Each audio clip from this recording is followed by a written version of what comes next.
नहमदुहु व नुसल्ली अला रसूलिहिल करीम अम्मा बाद फ़ाऊज़ु बिल्लाहि मिनश शैतानिर रजीम बिस्मिल्लाहिर रहमानिर रहीम। मैं हूं प्रोफेसर हकीम इसहाक सुल्तान और अपने यूट्यूब चैनल से आपको खुशामदीद कहता हूं। दोस्तों, आज हम जिस टॉपिक की बात करने जा रहे हैं वो है फालिज, जिसको मेडिकल में स्ट्रोक और पैरालिसिस भी कहते हैं। दोस्तों, ये एक ऐसी बीमारी है जिसका अगर बर वक्त इलाज न किया जाए तो इंसान बहुत ज़्यादा माजूरी का शिकार हो जाता है। फालिज क्या होता है? हमारे दिमाग को जो खून की नालियां जो खून सप्लाई करती हैं, अगर वो तंग हो जाए, उनमें क्लॉट आ जाए, जिसकी वजह से दिमाग के उस हिस्से को खून सप्लाई ना हो रहा हो जिसने हमारे जिस्म के आज़ा को की हरकत को कंट्रोल करना होता है, तो उस वजह से फालिज हो जाता है।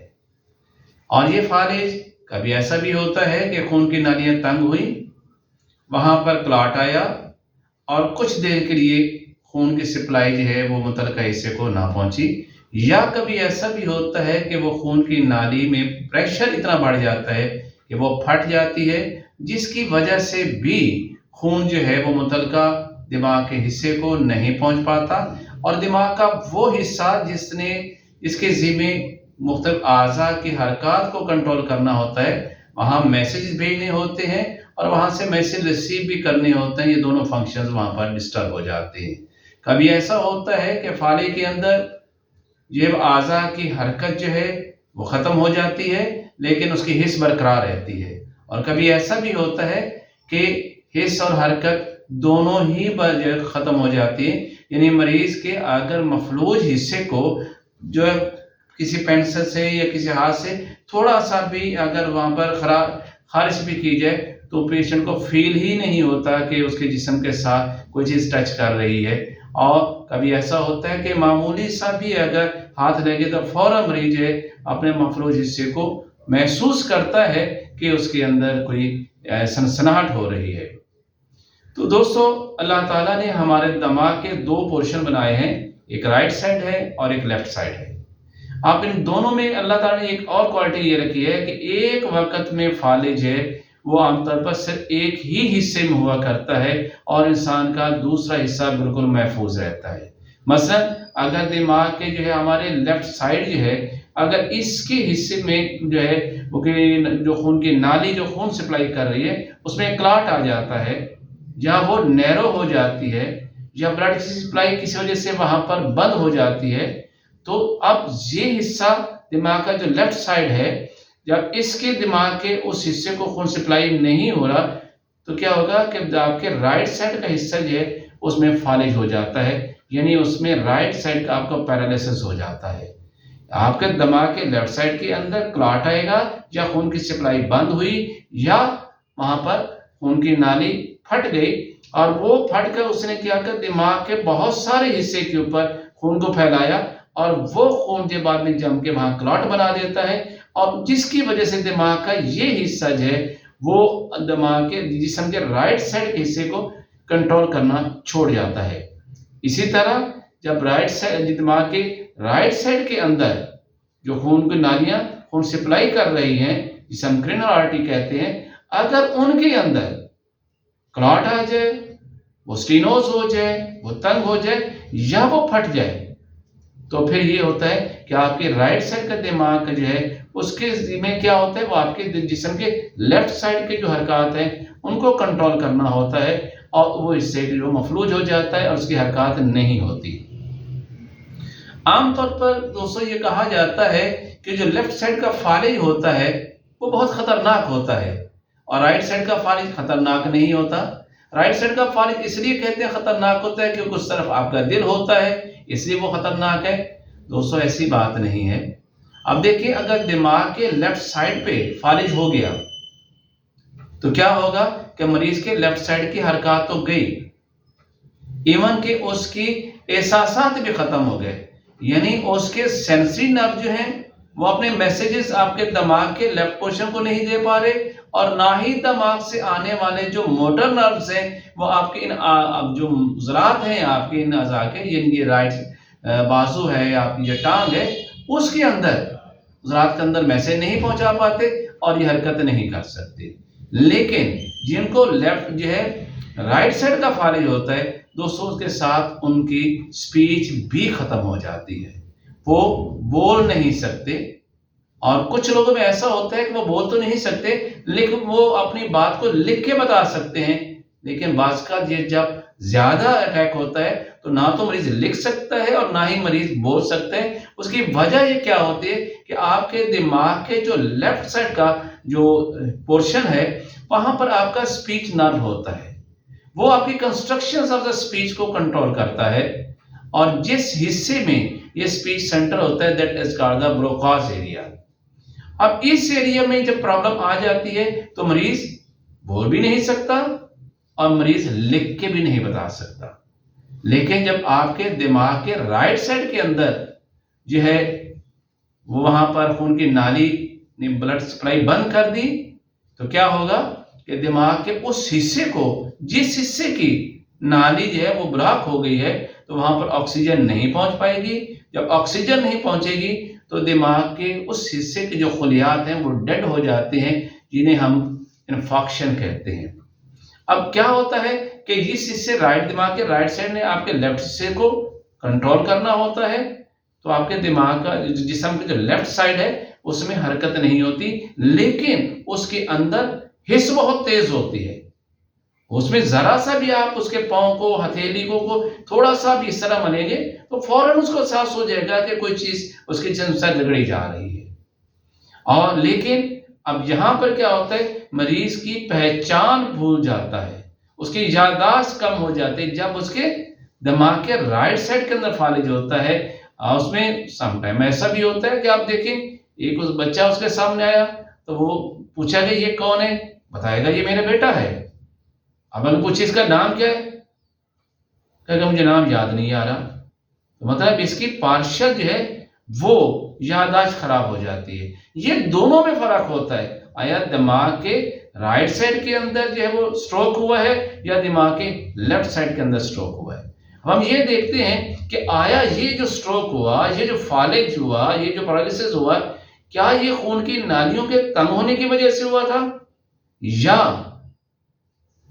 ब्रेन हेमरेज की वजह से हुआ था, यानी खून की नाली के फटने की वजह से हुआ था। दोस्तों अगर तो मरीज ये फील करे कि मेरे सपोज हम राइट साइड के फाले की बात करें, कहते मेरे राइट साइड का बाजू जो उसमें सुनसनाहट हो रही है, वो सुन होता जा रहा है और कुछ दफा कहेंगे हरकत नहीं कर रहा, फिर उसे फील होगा कि मेरी राइट साइड का जो टांग है उसके अंदर भी कमजोरी आ रही है और फिर हरकत करना बंद कर दे। तो अब देखिए फिर वो कहेगा अब मुझे बोला भी नहीं जा रहा। तो ये जो ऐसा जो फालिज होता है ये बेसिकली क्या है कि खून की नालियों के तंग हो जाने की वजह से या खून में क्लॉट आने की वजह से होता है। लेकिन मरीज अभी बातें कर रहा था, वो बिल्कुल ठीक बैठा था और एकदम उसकी राइट साइड का जो है या लेफ्ट साइड का बॉडी ने काम करना छोड़ दिया। तो ये जो होता है ये ब्रेन हेमरेज की वजह से होता है, दिमाग की नाली में फट जाने की वजह से होता है। ये तो कुछ पैथोलॉजी थी और इसको हम डायग्नोसिस भी करते हैं, एमआरआई से करते हैं, दिमाग का एमआरआई करवा लिया जाता है और समटाइम ये है कि सीटी स्कैन भी करवा लिया जाता है। और काज ये भी होता है दिमाग का आपका ठीक होता है, लेकिन यहाँ से जो आपके कैरोटिड आर्टरीज है जो आपके दिमाग को राइट साइड के दिमाग को जो खून सप्लाई कर रही है, जो गर्दन से जो नाली जा रही है, समटाइम उसके अंदर क्लॉट आ जाता है। आपका ब्रेन बिल्कुल ठीक होता है लेकिन उस वजह से भी फालिज हो जाता है। दोस्तों ये था फालिज की पैथोलॉजी। अब फालिज की अकसाम क्या होती है? फालिज बेसिकली हम कहते हैं मोनोप्लेजिया। इसमें क्या होता है कि आपका कोई एक बाजू, आपके सिर आंख हो गई, आपकी टांग हो गई, कोई एक उस है वो मफलूज हो जाए, उसे हम कहते हैं मोनोप्लेजिया। और अगर दोनों साइडों के दोनों बाजू ही मफलूज हो जाए, यानी ये बाजू हुआ साथ ये भी हो गया, तो इसे हम कहते हैं डायप्लेजिया। और कभी ऐसा होता है कि आपका हाफ बॉडी यानी राइट साइड मफलूज हो जाए या लेफ्ट साइड मफलूज हो जाए, इसे हम कहते हैं हेमीप्लेजिया, निसफ हिस्से का फालिज।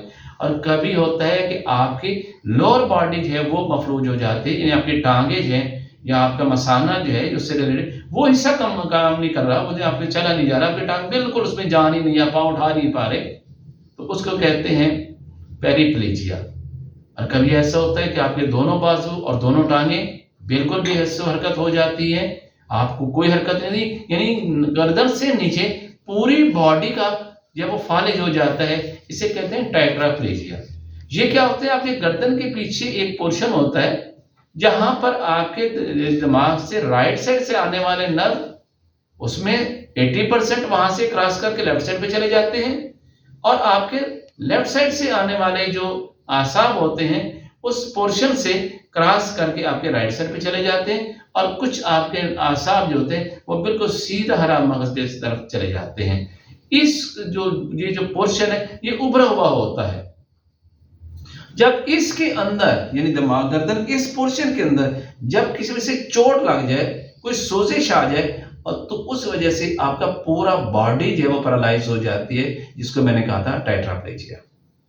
अगर हम देखें तिब्बे कदीम के हिसाब से फालिज क्या होता है, तिब्बे कदीम ने कहा कि चूंकि इसकी बेस जो होते हैं वो अखलाक पे है, और तिब्बे कदीम ये कहती है कि बीमारी क्या है कि अखलाक का तवाजुन बिगड़ जाना। अब कोई खिल्त जब बढ़ती है, चाहे खिल्त सौदा बढ़ जाए, खिल्त सफरा बढ़ जाए, या खिल्त बलगम बढ़ जाए, तो इनमें से किसी खिल्त के में गैर तभी भी अब बिगाड़ पैदा हो जाता है तो भी फालिज हो जाता है। तिब के नजदीक ये है कि जब बलगम की ज्यादती गैर तभी हो जाती है तो उसकी वजह से जो स्ट्रोक होता है वो जो है आपके लेफ्ट साइड का फालिज है उसकी वजह से हो जाता है, और जब सफरा की ज्यादती होती है तो आपको राइट साइड का फालिज हो जाता है, और जब सौदा की ज्यादती होती है तो आपकी लोअर बॉडी जो है उस पैरालाइज हो जाती है, जिस फालिज असफल कहते हैं। अगर हम नजरिया मुफरद आज़ा की बात करें कि वो फालिज के बारे में हमें क्या बताता है, नजरिया मुफरद आज़ा की थ्योरी ये है कि फालिज हमेशा तहलील के मकाम पर होता है, यानी राइट साइड पे आप देखिए दिमाग का जो आसाबी उजराती तहरीक होती है तो गुदत के मकाम पर तहलील वाक़या हो जाती है, और फालिज आपका लेफ्ट साइड पे हो जाता है, और दिमाग का जो आपका राइट साइड है ये खुद ही आसाबी तहरीक के ज़ेर असर होता है। जब सफरा गैर तभी हो जाता है तो आपके राइट साइड का फालिज हो जाता है। इसी तरह आपके जो लोअर बॉडी है ये उजलाती खुदी तहरीक की वजह से जब ये तहरीक गैर तभी हो जाती है तो फिर लोअर बॉडी का जो पैरालाइज हो जाता है। तो ये तिब्बे कदीम और नजरिया मुफरद आज़ा की थ्योरी के मुताबिक फारी था। अब हम बात करते हैं कि इसके इलाज के बारे में, तो इसका इलाज कैसे किया जाए। दोस्तों मैं एक चीज आपको बता दूं कि फालिज या हार्ट अटैक ये दोनों की 80% काजेज सेम होती हैं। क्या होती हैं? खून का गाढ़ा हो जाना, खून की नालियों का तंग हो जाना, खून की नालियों का फट जाना। इस वजह से जो फालिज होता है हम उसे कहते हैं कि ये तेजाबियत की ज्यादती की वजह से, सौदाबियत की ज्यादती की वजह से फालिज होगा या हार्ट अटैक होगा। अब इलाज हम क्या करेंगे? ये 80% जो है फालिज है, इसकी वजह ये बनती है, आप जहां पे इस पेशेंट का लिपिड प्रोफाइल चेक करवाएंगे जिसमें कोलेस्ट्रॉल बढ़ा होगा, ट्राइग्लिसराइड बढ़ा होगा, यानी खून इसका गाढ़ा होगा। कभी इसकी एंजियोग्राफी करवा के देखेंगे तो इसकी खून की नालियां तंग हो रही होंगी, और मजीद अगर आप देखेंगे कि इसका सीटी स्कैन करवाएंगे तो भी आपको पता चलेगा कि दिमाग की नालियों के अंदर जो है वो क्लॉट आया हुआ है।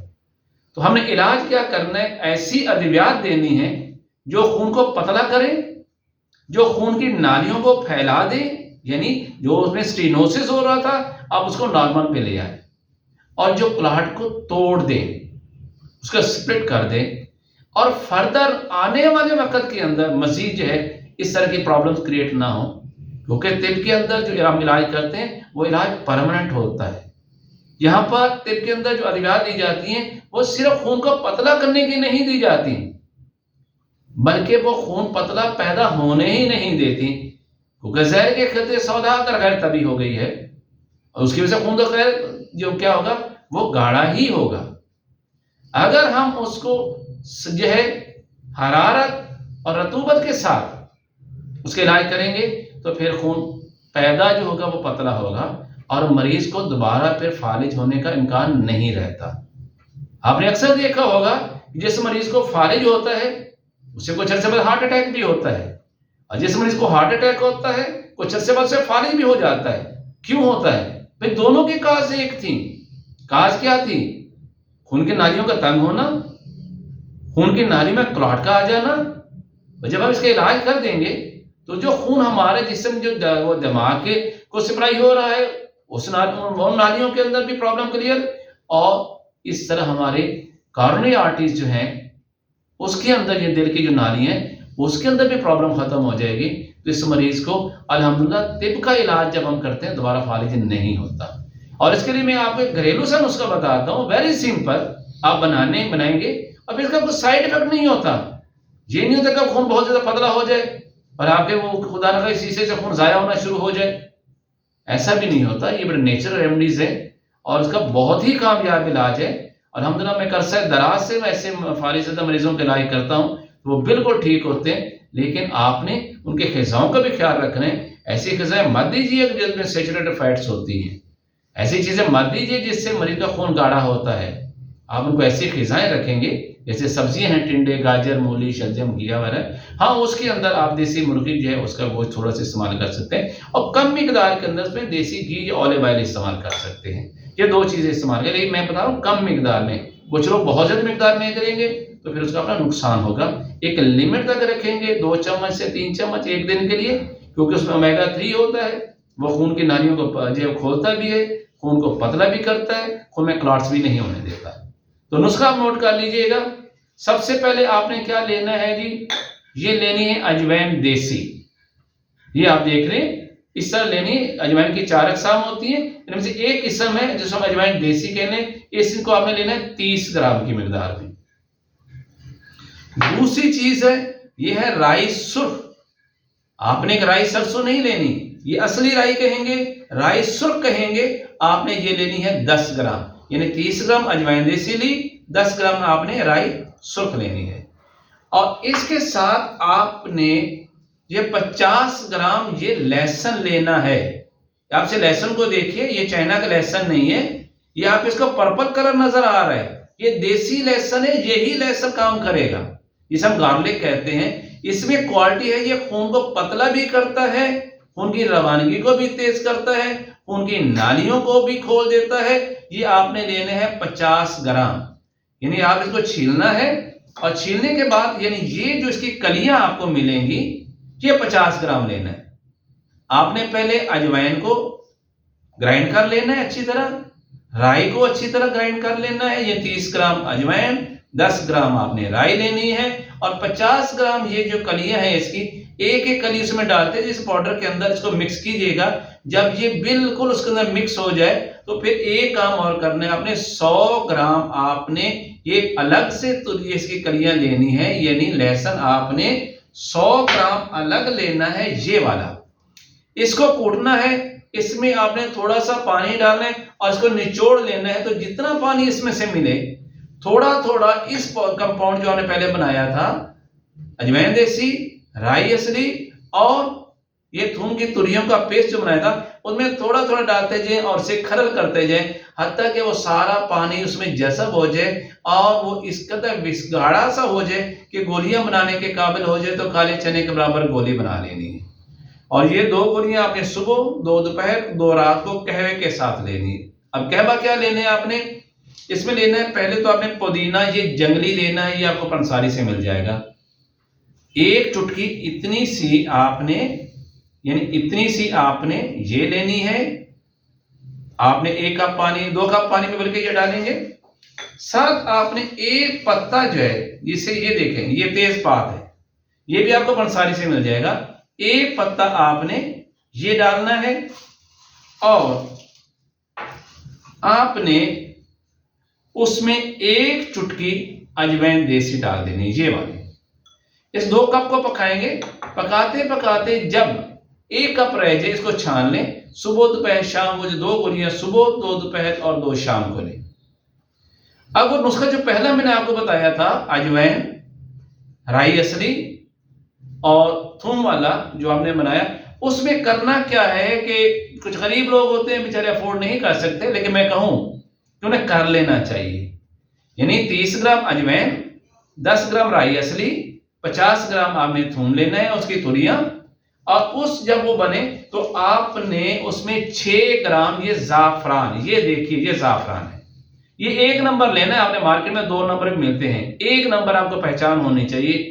6 ग्राम अलग से आपने अर्के गुलाब के अंदर इसको खरल करके रगड़ के अच्छी तरह आपने उस मेज़े के अंदर मिला लेना है। जब वो उसमें मिल जाए तो फिर बाद में आपने थूम का पानी थोड़ा थोड़ा डालते हुए आप उसको मिक्स करते चले जाएं और उसकी गोलियां बना लीजिएगा चने के बराबर, और उसे साइड में खुशक कर लीजिएगा। जो शख्स जिसको फालिज हुआ है, चाहे वो लेफ्ट साइड का हो चाहे वो राइट साइड का हो, शर्त ये हो कि वो क्लॉट आया था, खून की नालियां तंग हुई थी, खून उसका गाढ़ा हो चुका था, जो कि 80% पेशेंट के अंदर यही कुछ होता है। तो अगर कोई पेशेंट 40 दिन मुतवातर जैसे उसको फालिज हो इस्तेमाल करना शुरू कर दे तो 40 दिन के अंदर अल्हम्दुलिल्लाह उसका फालिज मुस्तकिल तौर पर ठीक हो जाता है और वो बिल्कुल नॉर्मल जिंदगी गुजारता है। अगर किसी को फालिज हो गया उसे बाद में पता चला है या उसके पास पहले इल्म नहीं था, वो 10-15 दिन के बाद या 20 दिन के बाद उसको इस्तेमाल करना शुरू करे तो फिर उसे कम से कम 4 माह इस्तेमाल करना होगा। तो अल्हम्दुलिल्लाह उसका फालिज मुस्तकिल तौर पर ठीक हो जाएगा, चाहे वो फालिज राइट साइड का हो, चाहे वो फालिज लेफ्ट साइड का हो, चाहे वो फालिज निचले धड़ का हो, चाहे वो फालिज आपकी पूरी बॉडी का क्यों हो। आप ये नुस्खा बना के इस्तेमाल करवाइएगा, इंशाल्लाह आप जिन लोगों को फालिज हो चुका है आप उन तक मैं आपको रिक्वेस्ट करूंगा कि उन तक ये वीडियो जरूर भेजिएगा ताकि वो बेचारे अब इस अपाहज की जिंदगी से वापस आ जाएं और उनका भला हो जाए। अगर आपको ये मेरी वीडियो पसंद आए तो इसे लाइक कीजिएगा, शेयर कीजिएगा, सब्सक्राइब कीजिएगा हमारे चैनल को। Professor Hakim Ishaq Sultan from Lahore.